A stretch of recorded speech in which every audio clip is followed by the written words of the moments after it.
Well, for me, I mean, you have to understand, I mean, I'm a double Scorpio and a kind of reclusive type anyway. The reason I don't particularly like tripping with people is because I just worry. I'm a worrier. And if I'm stoned and somebody else is stoned, then I worry. And I listen to their breathing, and I wonder how they're doing, and I wonder if I should ask how they're doing, and I just lose all spontaneity, and I become completely the victim of my imagined concern for this other person. Well, then and then the other thing that happens is people are the weirdest objects in the universe. And if you're stoned and you come upon another person stoned, I mean, they can just unleash something you could never have imagined or conceived of.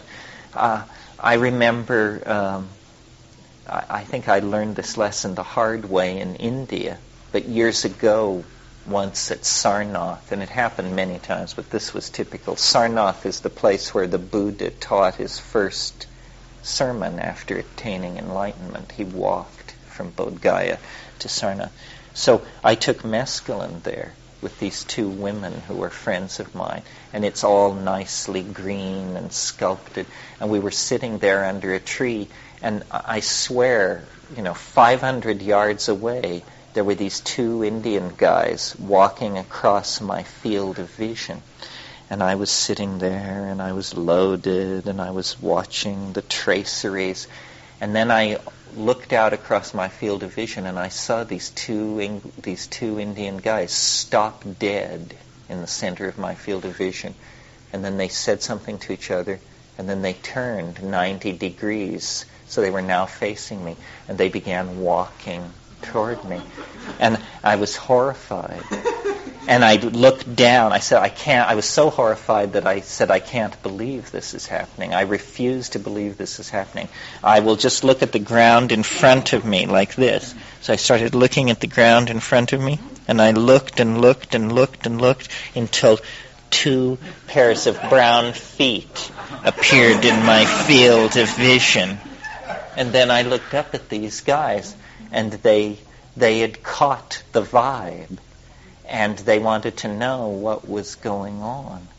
And several experiences like this caused me to believe that, you should really bury it deep before you take it into public.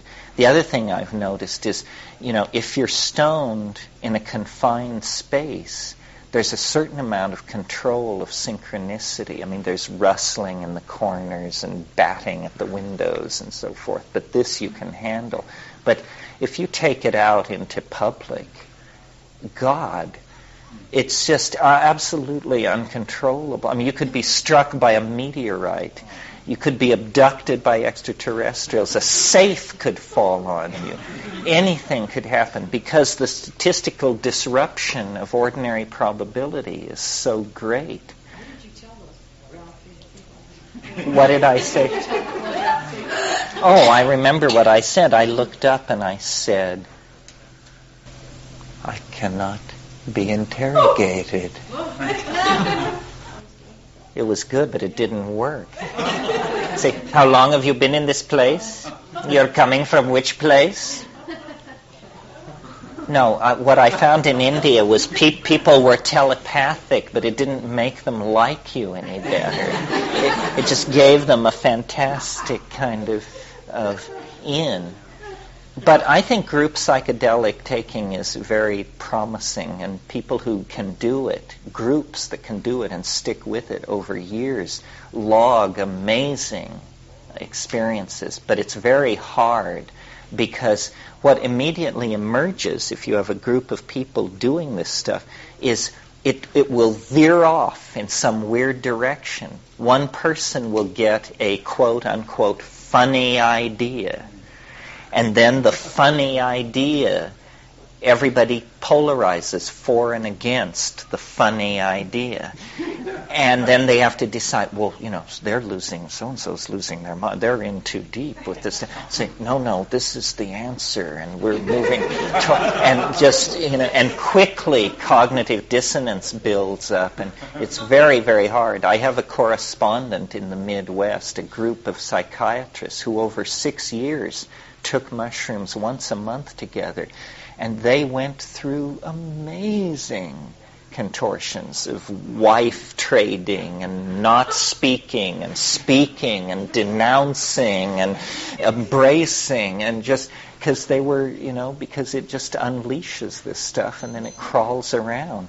So I prefer to do it by myself and then, get all combed and pinned back together before I present myself to the troops in the morning, because in the height of the thing, you could proclaim anything. Terence, do you think it's possible for a group of people who've been fairly experienced with psychedelics to get together wanting to do this very wonderful group work, telepathic thing, and to create what they think, at least to try to anticipate what might be things that would pull it apart, that would unplug one? It's hard to anticipate. I've really found that the way the mushroom works is it reads you perfectly, much better than you can read yourself. And then it comes at you with the one thing that you are vulnerable to. And because it knows you like an open book and can lead you practically any direction that it wants. But I think group work is interesting and should be pursued, and couple work is very interesting and should be pursued. I'm very conservative. My approach to it is I basically turn it on and then I back off and watch. That's all I ever do. And I've seen, I don't have a magical mentality.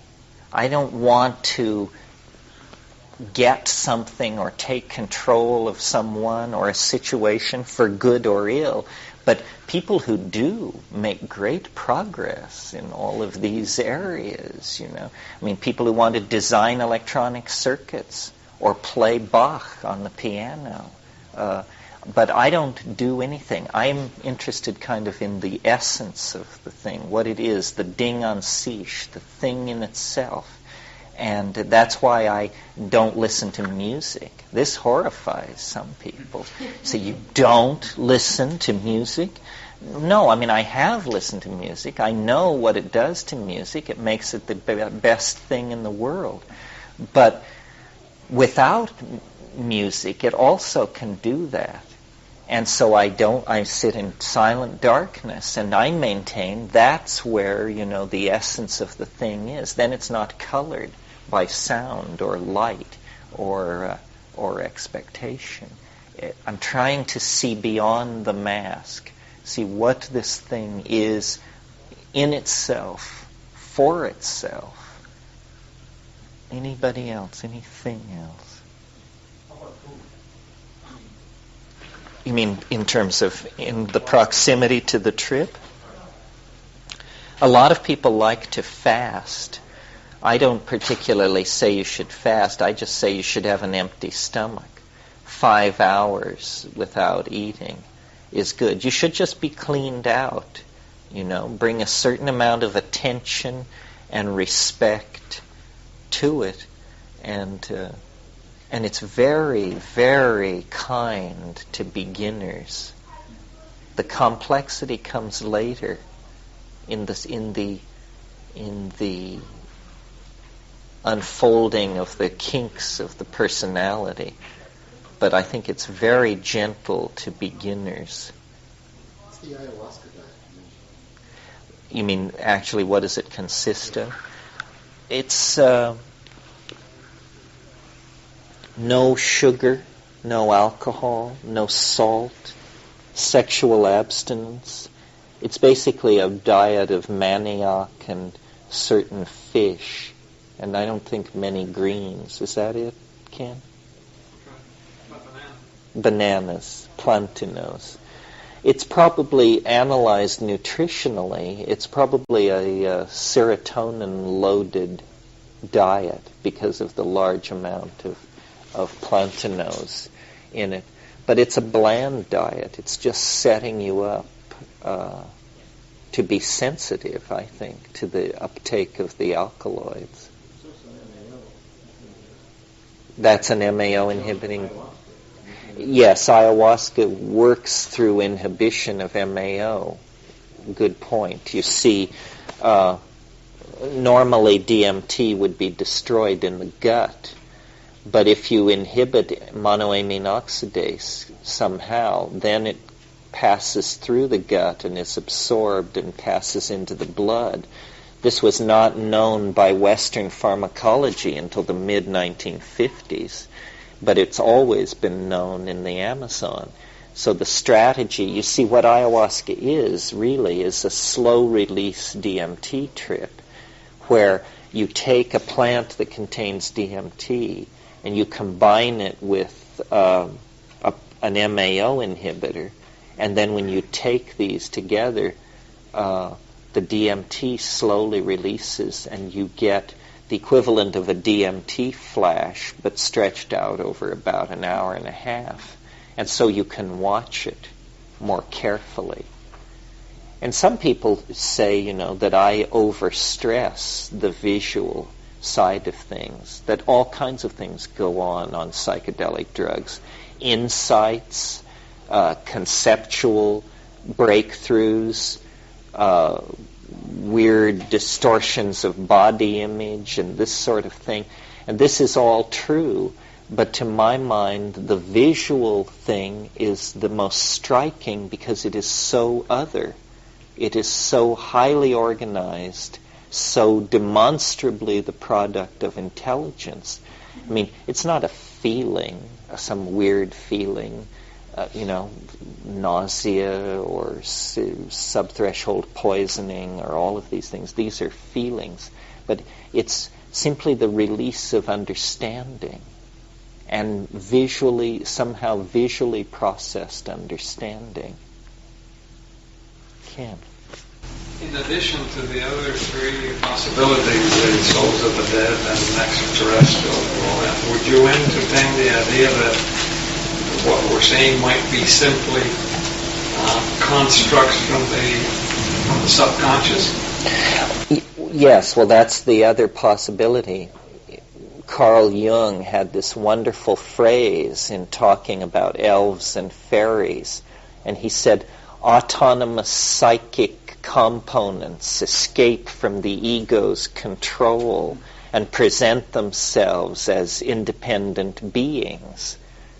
Well, that's just a description of a pretty twisted around state of mind. It's the idea, that you see the self in the mirror, and then you bring the mirror down and shatter it, and suddenly there are hundreds of selves. Each fragment of the mirror reflects a self.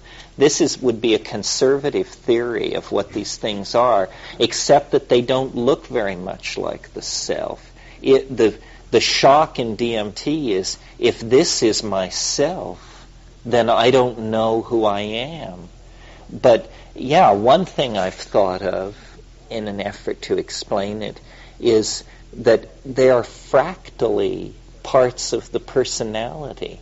That an elf is, you put 10 elves together and you have a personality, or something like that.